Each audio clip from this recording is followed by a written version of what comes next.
Hello friends, જ્યારે પણ કંઈ વધારે બનાવવાનું મન ન હોય ત્યારે આ રેસિપી તમને ખરેખર ખૂબ જ કામ આવશે. મારા ઘરમાં તો બધાની આ હંમેશ માટેની ઓલ ટાઈમ ફેવરિટ છે, કેમ કે ખૂબ જ ઓછી સામગ્રીથી ઝટપટ બનીને તૈયાર થાય છે અને તમે આને મહિના સુધી સ્ટોર કરીને પણ રાખી શકો છો. તો પૂરો વિડીયો ચોક્કસથી જોજો, કેમ કે જો એકવાર જોઈ લેશો તો તમે પણ ચોક્કસથી બનાવશો જ. તો ચાલો રીત જોઈ લઈએ. તો એના માટે સૌથી પહેલાં આપણે અહીંયા 5 થી 6 નંગ જેટલી મીડિયમ સાઇઝની ડુંગળી લઈશું. ત્યાર પછી ડુંગળીની ઉપરની છાલ કાઢી આપણે એને સરસ રીતે ધોઈ લઈએ અને ધોઈને ચોખ્ખી કર્યા પછી ડુંગળીને આપણે સમારી લેવાની છે. સૌથી પહેલાં ડુંગળીને આપણે 2 ભાગમાં વહેંચી લઈશું અને ત્યાર પછી આ રીતે પતલી પતલી સ્લાઇસમાં કટ કરી લઈએ. ત્યાં તમે તમારી જરૂરિયાત મુજબ ડુંગળી લઈ શકો છો, કેમ કે આજની રેસિપીમાં મેઇન સામગ્રી ડુંગળી છે. જેને રેસિપી તમારે વધારે કે ઓછી બનાવવી હોય એ પ્રમાણે વધારે કે ઓછી લઈ શકો છો. ત્યાર પછીની સામગ્રીમાં આપણે લઈશું સૂકા લાલ મરચાં.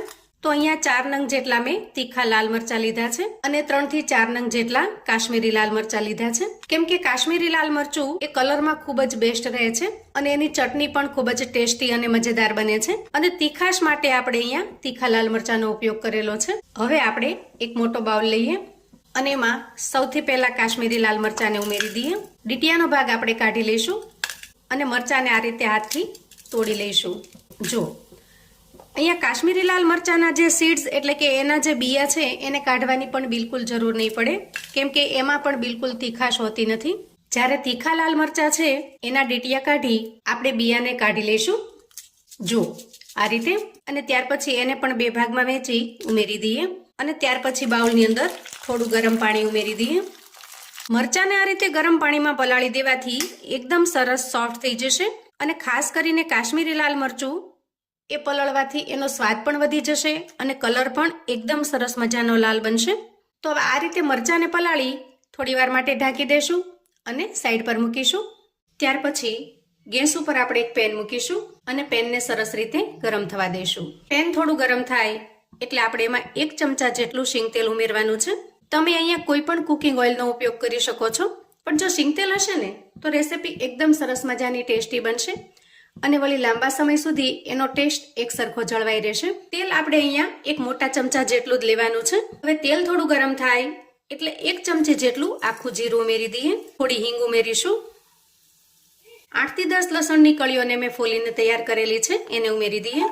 1 મોટી ચમચી જેટલા આખા ધાણા ઉમેરીએ અને આ બધી જ વસ્તુને સરસ રીતે ફ્રાય કરી લઈએ. હવે જુઓ, લસણ થોડું ફ્રાય થઈ જાય, થોડું ગોલ્ડન બ્રાઉન કલરનું થઈ જાય એ સમયે 2 ચમચી જેટલા શિંગદાણા ઉમેરીશું અને અંદાજે 10 સેકન્ડ સુધી એને પણ સરસ રીતે તેલમાં ફ્રાય કરી લઈશું. ત્યાર પછી આપણે સમારીને તૈયાર કરેલી ડુંગળીને ઉમેરી દઈએ. અહીંયા ડુંગળીનો કલર ચેન્જ થઈ જાય અથવા તો ગોલ્ડન બ્રાઉન કલરની થઈ જાય ત્યાં સુધી આપણે એને સરસ રીતે તેલની અંદર ફ્રાય કરી લેવાની છે. હવે ગેસની ફ્લેમને એકદમ ધીમી કરી પેન ઉપર આપણે ઢાંકણ ઢાંકીશું અને અંદાજે 1 થી 2 મિનિટ સુધી ડુંગળીને સરસ રીતે ફ્રાય થવા દેશું. હવે ત્યાં સુધીમાં જુઓ, અહીંયા આપણે ગરમ પાણીમાં પલાળેલા હોવાથી મરચાં પણ એકદમ સરસ સોફ્ટ થઈ ગયા છે. તો હવે આપણે એક બાઉલ લઈશું અને એના ઉપર ગરણી સેટ કરીશું અને પલાળીને તૈયાર થયેલા મરચાંને ગાળી લઈશું.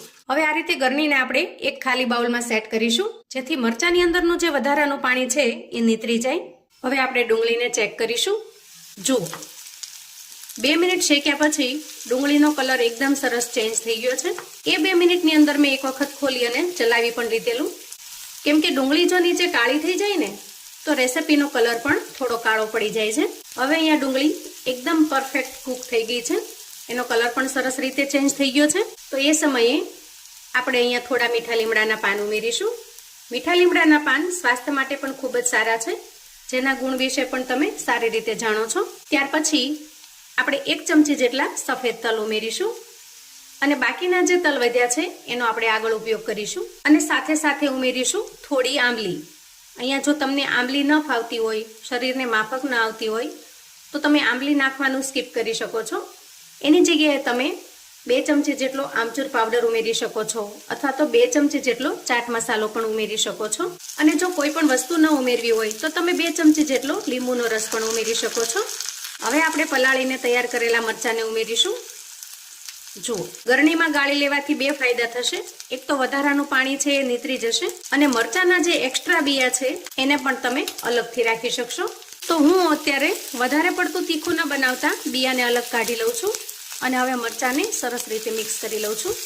અહીંયા આપણે મરચાને પલાળેલા હોવાથી એના અંદર ભેજનું પ્રમાણ છે, થોડું પાણીનું પ્રમાણ છે, જેથી સરસ રીતે સાંતળી લઈએ. થોડી વાર જો ગેસ ઉપર રહેશે તો મરચાનું જે એક્સ્ટ્રા પાણી છે એ પાણી ઉડી જશે.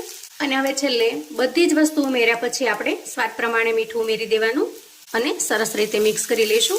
મીઠાને આપણે છેલ્લે રાખ્યું છે જેથી બધી જ સામગ્રી ઉમેર્યા પછી મીઠાનું પ્રમાણ કેટલું જોઈશે એનો અંદાજ આવી જાય. અને મીઠું અત્યારે આપણે રેસીપીમાં એક જ વખત ઉમેરવાનું છે, જેથી રેસીપીમાં બરાબર એક્ઝેક્ટ માપ પ્રમાણેનું મીઠું ઉમેરવાનું. હવે મીઠું ઉમેર્યા પછી અંદાજે 1 મિનિટ સુધી ચલાવી લઈશું અને 1 મિનિટ થાય ત્યાર પછી ગેસની ફ્લેમને બંધ કરીશું. હવે આપણે આ મિશ્રણને થોડું ઠંડુ થવા દઈએ અને ત્યાર પછી આગળની પ્રોસેસ કરીશું. હવે મિશ્રણ ઠંડુ થઈ જાય ત્યાર પછી આપણે એક મિક્સર જાર લઈશું અને એ મિશ્રણને જારમાં ટ્રાન્સફર કરીશું. પછી એ મિશ્રણની અંદર આપણે 2 ચમચી જેટલું મોળું દહીં ઉમેરવાનું છે.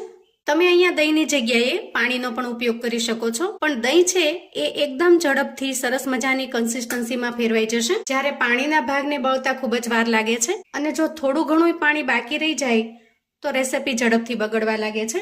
એટલા માટે મેં અહીંયા દહીંનો ઉપયોગ કર્યો છે. તમે તમારી પસંદગી પ્રમાણે પાણી અથવા દહીં બેમાંથી એક કોઈ પણ ઉમેરી શકો છો. હવે ઢાંકણ ઢાંકીશું અને બધી જ વસ્તુને એકદમ સરસ પીસીને પેસ્ટ બનાવી લઈશું. તો જુઓ, અહીંયા એકદમ સરસ મજાની ફાઇન પેસ્ટ બનીને તૈયાર થઈ ગઈ છે. આ પેસ્ટને તમે કોઈ પણ શાકને ટેસ્ટી બનાવવા માટે જો 2 ચમચી જેટલી ઉમેરી દેશો ને તો શાક એકદમ મસ્ત ચટપટું ટેસ્ટી બનીને તૈયાર થશે. કોઈ પણ પંજાબી શાક બનાવવું હોય અથવા તો કોઈ પણ ગ્રેવી વાળું શાક બનાવવું હોય તો માત્ર 2 ચમચી જેટલી આ પેસ્ટ એમાં 100 ગણો સ્વાદ વધારી દેશે. આપણે આ પેસ્ટમાંથી આજે એકદમ ટેસ્ટી ચટપટી એવી લાલ મરચા અને ડુંગળીની સરસ મજાની ચટપટી ચટણી બનાવીશું. ત્યાર પછી આપણે તૈયાર થયેલી પેસ્ટને એક બાઉલમાં કાઢી લઈશું અને જારની અંદર જે પેસ્ટ વધી છે એમાં અંદાજે 8 થી 10 ચમચી જેટલું પાણી ઉમેરીશું. આમ કરવાથી પેસ્ટ બિલકુલ વેસ્ટ પણ નહીં જાય અને આપણે જે પાણીની જરૂરિયાત છે એ સરસ મજાનું પેસ્ટ વાળું બનીને તૈયાર થશે. અને ગેસ ઓન કરી ગેસ ઉપર પેન મૂકીશું. આપણે અહીંયા એ જ પેન લેવાનું છે જેમાં અગાઉ આપણે ડુંગળીને સાંતળી લીધેલી છે.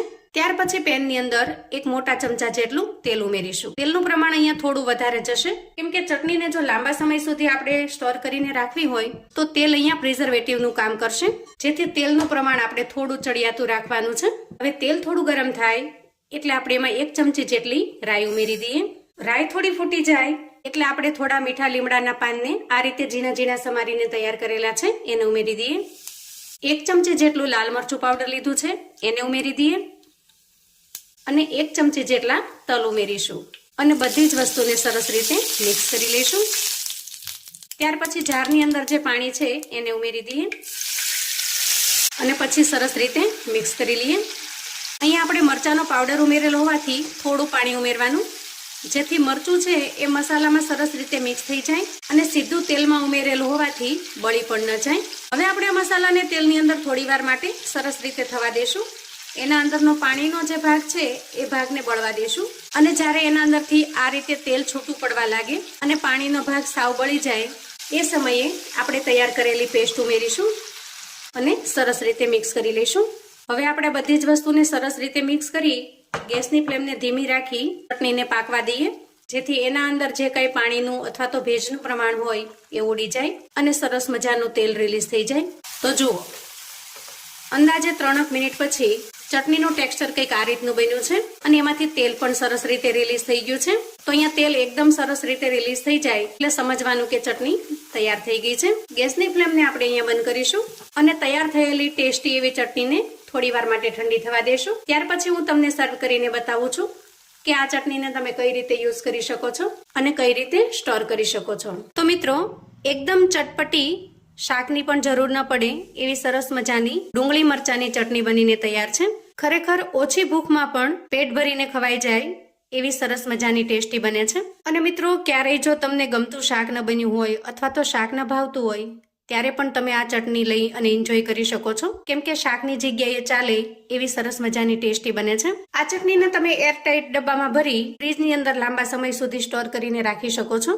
જો તમે ફ્રીઝરમાં સ્ટોર કરીને રાખશો તો અંદાજે 2 થી 3 મહિના સુધી આ ચટણી ખૂબ જ સરસ મજાની એકદમ ફ્રેશ રહે છે અને ફ્રીજની અંદર અંદાજે 15 દિવસ સુધી સારી રહે છે. આ ચટણીને તમે પૂરી, પરાઠા, રોટલી, ભાખરી કે ભાતની સાથે પણ એન્જોય કરી શકો છો. ખરેખર ખૂબ જ ટેસ્ટી એવી બને છે અને કોઈ પણની સાથે એકદમ ટેસ્ટી એવી લાગે છે.